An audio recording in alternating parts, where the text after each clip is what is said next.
Sahabiler izledin, çaknigan izzet nuri, bütken sıkkın idin, hak İslam'ın tübuli. Baş ekmez kafirlar, şiddet bilen akseli, Hemze Halid Museb'dek, şir yürek oğlanları. Nu'man İbni Emri.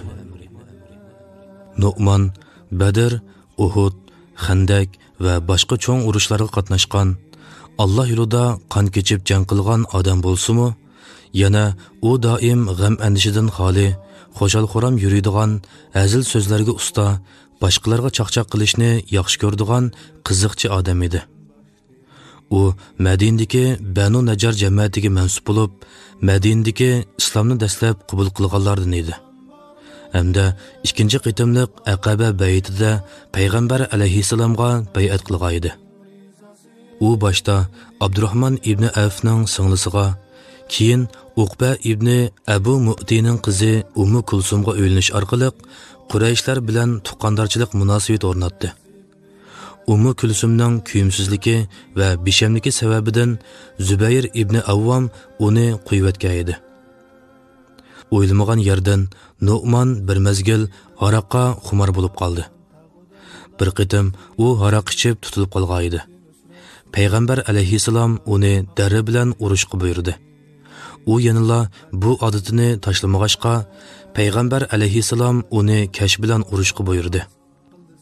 Yuqorqilarning hech qaysisi uni haraq ichishdan to'sib qilolmaganligi uchun Payg'ambar alayhissalom oxiri agar u yana haraq ichsa, uni o'ldiringlar, dedi. Bu chiqarilgan hukm nihoyatda qattiq edi.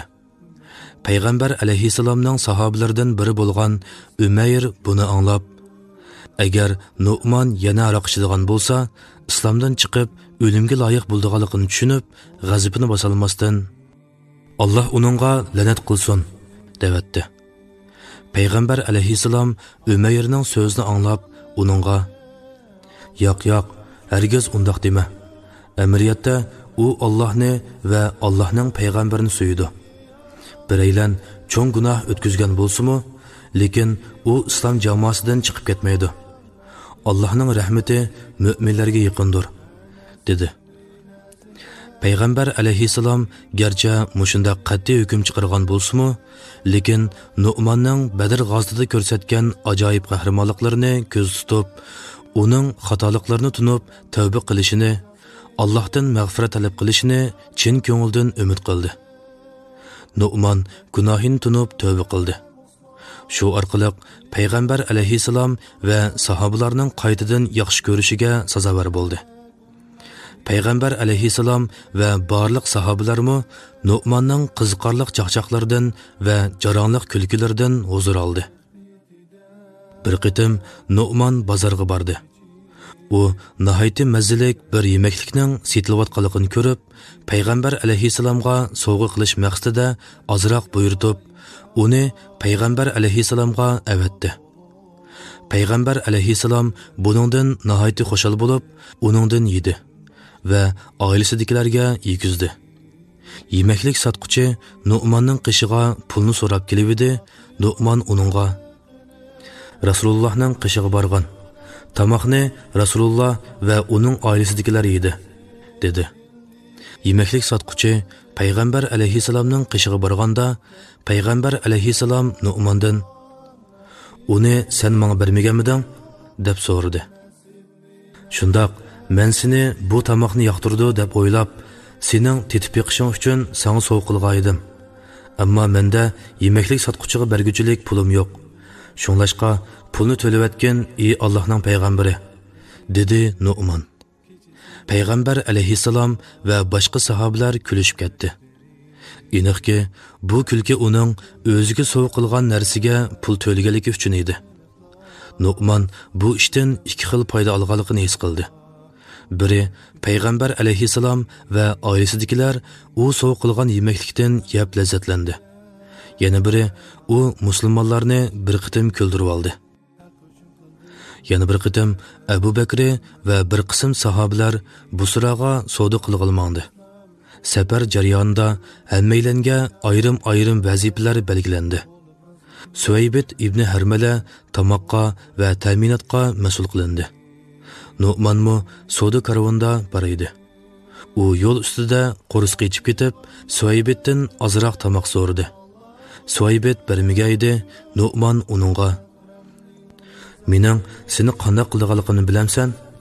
deb tahdid silishga boshladi. Ammo Suvaybit yanıla unumadi. Shuning bilan Nu'man bozorga berib, bir to'p arablarni ko'rib, ularga: "Men sizlarga kuchlik va qovul bir qo'lni setib bersam, qanday deysizlar?" dedi. Ular ma'qul bo'ldi. Nu'man ularga: "Uning tili ittik, gapga usta. U qarshilik bildirib, men qul emas deyishi mumkin. Ammo uning so'zini anglamanglar" deb topildi. Uni setib olgan odam Nu'manga qulning puli uchun 10 qalais berdi. Nu'man bu ishni haqiqatan savdoga aylantirgan edi. Qulni setib olguvchilar o'zing setib olgan qulni akilish uchun uningga agishib mangdi.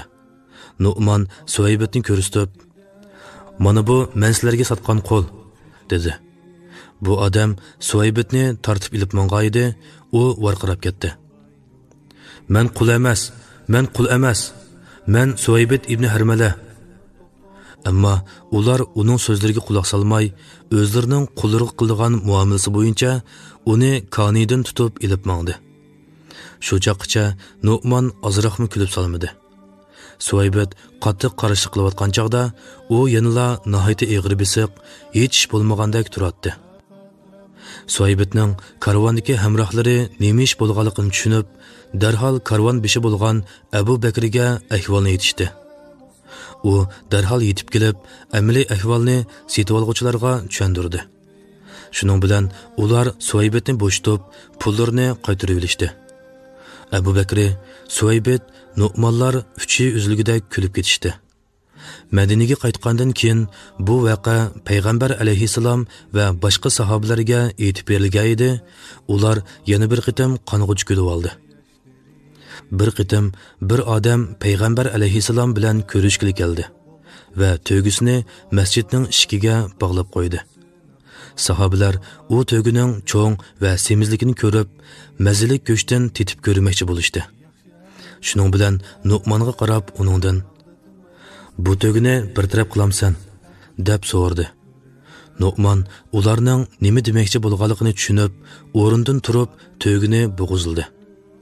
Yiliqi chorvachi arab chiqib kelib, boshqalarning go'shtni kavob qilib, lazzatlanib yeyotganligini ko'rib, nima ish bo'lganligini tushundi va ichinishli ovoz bilan: "Voy mening to'gam!" deb to'g'livatdi. Payg'ambar alayhissalom varqirgan ovozni anglab chiqib keldi. Sahobalardan nima ish bo'lganligini uqib, Nu'manni izlashga boshladi. Lekin uni topolmadi. Nu'man Payg'ambar alayhissalomning uni ayblishi va jazolashidan qo'rqib qochib ketgan edi. Payg'ambar alayhissalom uning oyoq izini bo'ylab mengib, navr inisi Zubayrning qizi Danbaning beg'iga keldi. U sahobalardan Nu'manning nadiligini so'radi. Ular yaqin atrofdagi bir o'rakni ko'rsatib turib, Nu'manni ogohlantirib qo'yish uchun yuqori ovozda: "Ey Allohning payg'ambari, biz uni topolmadik" dedi. Payg'ambar alayhissalom Nu'manni o'rakning ichida yuzi, beshi va soqoli bulg'angan holatda xurmaning shoxlari va yopirmoqlari orasidan topdi. Payg'ambar alayhissalom uni turg'izib, beshidan tutib, yuzdagi paskinchiliklarni surtivatgash kulib tashildi. Sahobalarmi kulishib ketdi. Payg'ambar alayhissalom to'ygining pulini to'ldi.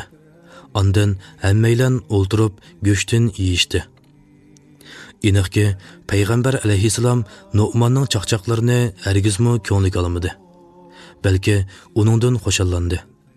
Chunki ularning hammasi boshqalarni kuldirib, ko'ngil ozodligi paydo qilish maqsad qilingan, kishini g'am anishidan xoli qiladigan chaqchaqlar edi. Amaliyotda islom dini hargizmi kishilardan xo'shal-xuramlikni yomon ko'rishni, uningga sal qarashni, davomli g'amkin holatda yashashni talab qilmaydi. Muvofiq qilingan chaqchaqni qabul qiladi. Nu'man Payg'ambar alayhissalom vafot bo'lib ketgandan keyinmi, yanada musulmonlarning hurmatiga sazovor bo'ldi. Ammo u o'zining kulkusini oxirlashtirdimi? Osmonning xalifalik davrida bir to'p sahobalar masjidda o'ltiradi. Ular masjidda 105 yoshlarga kirib qolgan, qiyrilikdan to'limi ozlashib ketgan Makrama ibn Navfalni ko'rishdi. Makrama Nu'monning ayoli Abdurrahmon ibn Avfning singlisiga tuqqan keladi. Uning ko'zi ko'rmaydi. Ojiz bo'lg'achqa masjidning ichidami tasda harakat qiladi. U kichik tarat uchun o'rnidan turdi. Ehtimol u masjidning ichiga kichik tarat qilib qo'yishi mumkin edi. Lekin sahobalar uningga tovlab unda qilg'izmadi. Nu'man boshqalarning degini bo'yicha uni boshqa yerga olib qo'yish uchun o'rnidan turdi. Nu'man uni olib qo'ygan yer qayer? Amaliyotda u Makramani u dastlabda o'ltirgan joyga yaqinroq bir yerga olib o'ltirg'izib qo'ydi. Ammo yanala masjidning ichi edi. Masjiddagilar Makramaga ochiqlanib tovlab, uni yana qo'yib Bu bechora yashangan odam g'azablanib, "Meni ahmoq qilgan kim?" deb so'radi. Nu'man ibn Amri deyishdi boshqalar. Bu yashangan odam agar Nu'manni tutib olsa, hossi bilan Nu'manning beshiga urdiganlik to'g'riliq qasam qildi. Nu'man uyiga qaytib ketdi. Bir kuni u o'zining chaqchaqlarini yana qilmoqchi bo'ldi. U mu'minlarning amiri Osmon ibn Affonning masjidda namoz o'qiyotganligini ko'rdi. Osmon namoz o'qiyotganda hargizmi diqqati chechilmaydi.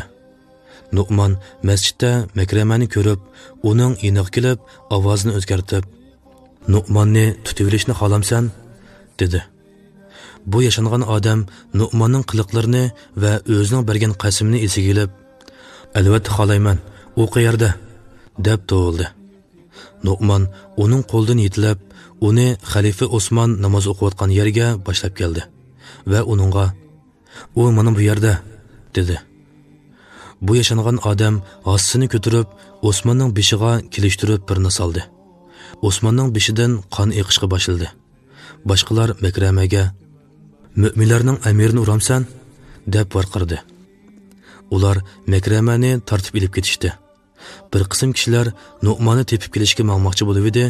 Osmon ularni to'xtatib, Nu'manni ayblamaslikni aytdi.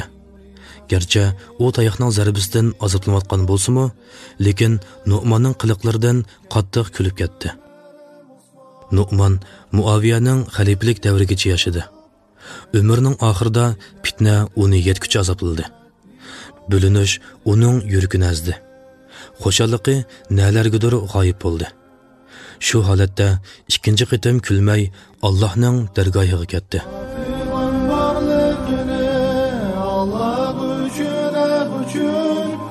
Faqat Rabbning rizasi dildagi armonlari